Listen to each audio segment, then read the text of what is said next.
master himself, so like, you know, controlling on the board and off the board. Yeah, getting very used to doing interviews now, Praggnanandhaa. Here we go, second blitz game. Second blitz game, and it's a modern defense from Magnus Carlsen. He just lets white occupy the center of the board with his pawns.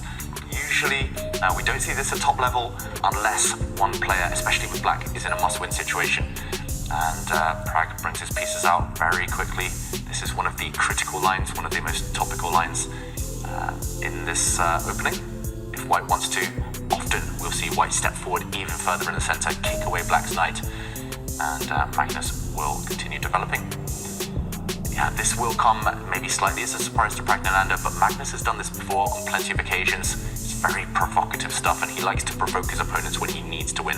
He wants white to kind of overextend, push his pawns too far forward, and then he'll try and pick them off one by one later. What do you guys think of this opening choice from black?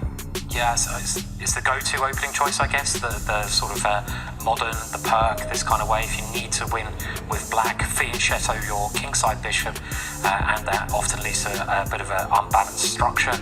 But now Pragg clearly doesn't want any of that, and he's just keeping it kind of symmetrical by capturing in the middle there, and that has obviously more drawing tendencies. I expect the knights to be exchanged here. White just to castle and just to play sensible moves, and I think the slight problem that black has is that fianchetto bishop, because it's looking at the black pawn, so you could argue it's a bad bishop, and that white is slightly better because his bishop is much better than that one. Yeah, I have to say that I agree. I think white has a slight advantage here. It's not much, but it's probably going to be involving some action happening on the left side of the board. So I'm maybe expecting the A pawn to move 2 squares forward, and then let the dark squared bishop develop on the A3 square. Yeah, white is very flexible. He goes for your idea immediately, Ivanka. White's dark squared bishop is ready to move. But Praggnanandhaa, he's being cynical here, but also very practical. He's just trading off the pieces. One set of rooks have left the board now. Magnus controlling some squares. I'm expecting to see Pragg, okay, first take a step up with his pawn. The white dark squared bishop's going to come out. The white rook's going to send.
Good. It's just the clock. Praggnanandhaa went down to around 5 seconds there.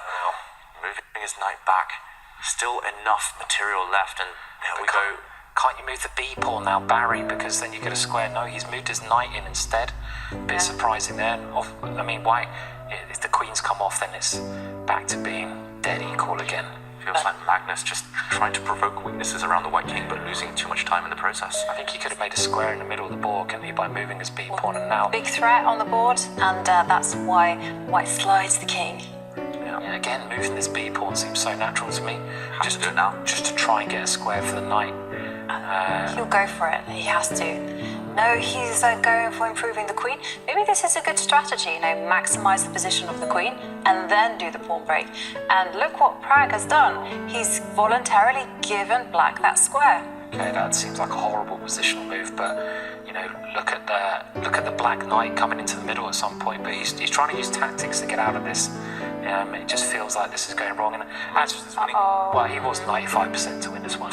So we guessed all the way through it. I did say 10 moves ago when it was equal, and it's all because black's position is just, I don't know, it's just more harmonious. Black's queen is going to start taking some pawns. That black B pawn is about to start pushing and promote.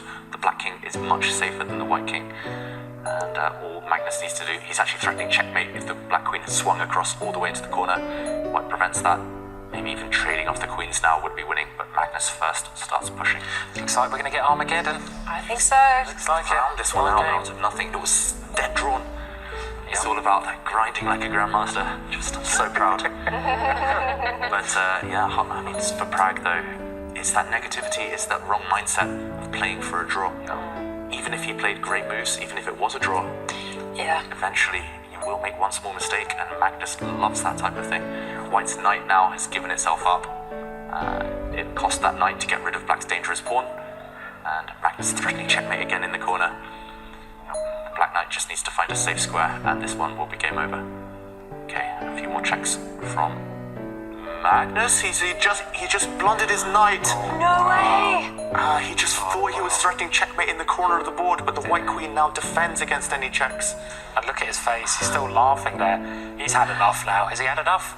Is he resigning? He's resigned. Okay. They cut. It was a handshake. Oh, a polite handshake. Nanda wins the match against world champion Magnus Carlsen, but it is Magnus who takes the win in the FTX Crypto Cup. But a great finish to a great tournament for the young Praggnanandhaa. Oh, he deserves that, right, you guys?